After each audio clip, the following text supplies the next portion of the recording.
ఓం నమః శివాయ. ఓం నమో నారాయణాయ.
స్వామి, నేను అడవిలో దారి తప్పిపోయాను.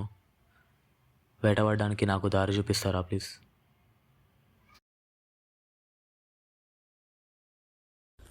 దారి తప్పడం మానవులకు సహజమే, కానీ తప్పానని తెలుసుకోవడమే చాలా కష్టం.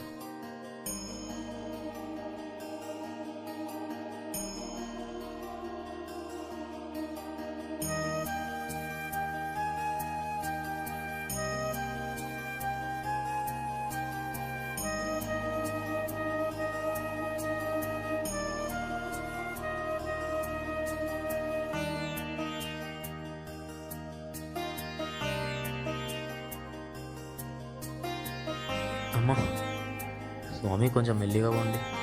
ఈ అడవి మీకు బాగా తెలిసినట్టుంది, ఇంత ఫాస్ట్గా వెళ్ళిపోతున్నారు.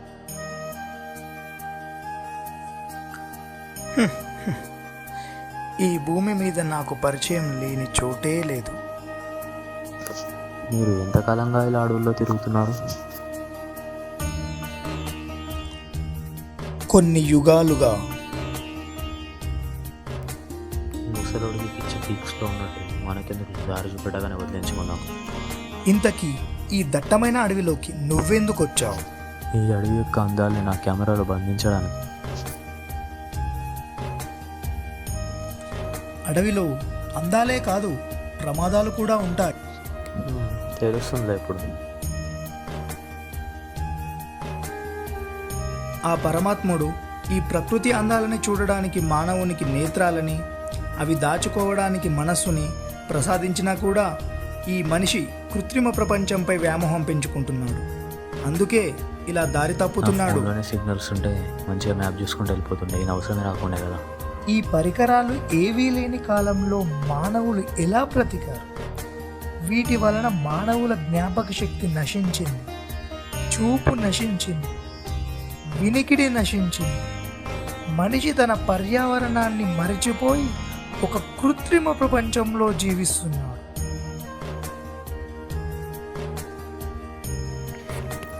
మీరు చెప్పేది కరెక్టే స్వామీజీ, బట్ మనిషి బతకడానికి బేసిక్ నెసిటీస్ కావాలి కదా. మానవుడు కావలసినవి అన్నీ ఆ పరమాత్మ ప్రసాదించాడు.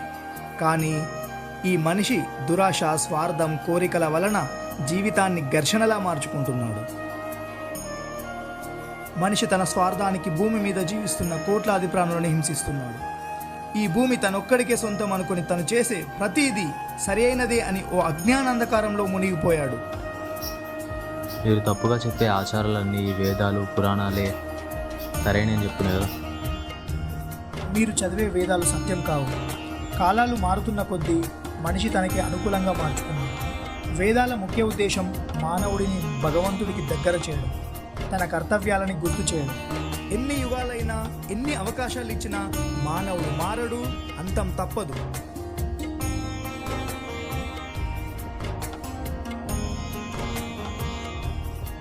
థ్యాంక్ యూ స్వామీజీ. మీకు దారి చూపెట్టడం వరకే నా బాధ్యత. గమ్యాన్ని చేరుకోవడం మాత్రం మీ కర్తవ్యం. ఇంతకీ మీ పేరు చెప్పలేదు? కృష్ణ ద్వైపాయన.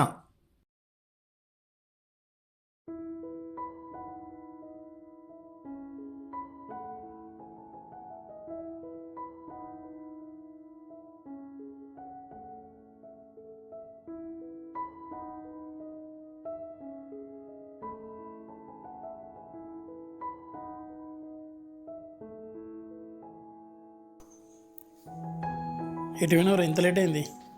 అదో పెద్ద స్టోరీ, నీకు తర్వాత చెప్తాలే.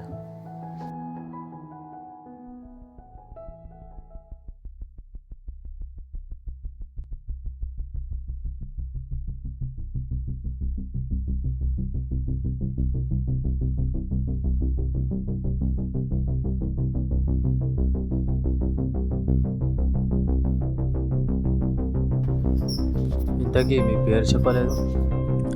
కృష్ణ ద్వైపాయన. ఏమైందిరా అట్లా చేస్తున్నావు? అరే ఎక్కడికి పోతున్నారా? వెయిట్ చేయి, ఆగు, నేను కూడా వస్తాం.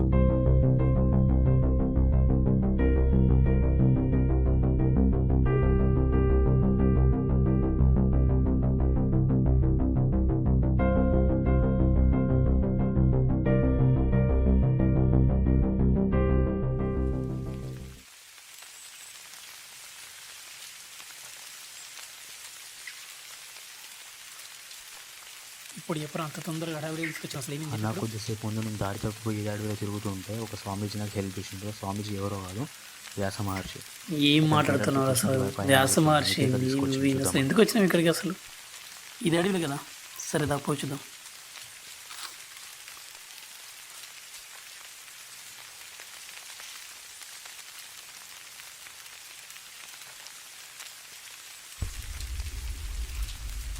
ఆగండి, ఎవర్రా మీరు?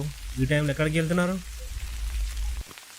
సార్, ఇంతకుముందు ఒక ఋషి కనిపించింది ఇక్కడ గుహల్లో, అతను చూడడానికి వెళ్తున్నాం. తొందరగా 5 వచ్చేస్తాం. minutes ఇట్లా వెళ్ళొచ్చేస్తాం అంతే, ఇంకేం పని లేదు నాకు ఇక్కడ. ఇది టైగర్ జోన్, రెస్ట్రిక్టెడ్ ఏరియా. ఇక్కడికి ఎవరికి వెళ్ళలేదు, వెళ్ళిపోండి ఇక్కడ నుంచి. నేను 5 years నుంచి ఉంటున్నా ఇక్కడ. ఇక్కడ ఎవరు ఉండరు, ఋషి ఉండరు, ఎవరు ఉండరు. ఇక్కడ నుంచి వెళ్ళిపోండి. ఆ రేడు పంపిస్తాడు గారు, ఎట్లా మరి ఇప్పుడు ఏం చేద్దాం? ఏదో ఒకటి చెప్పేసి పోదాం రా అన్న, ఖచ్చితంగా పోవాల్సిందే.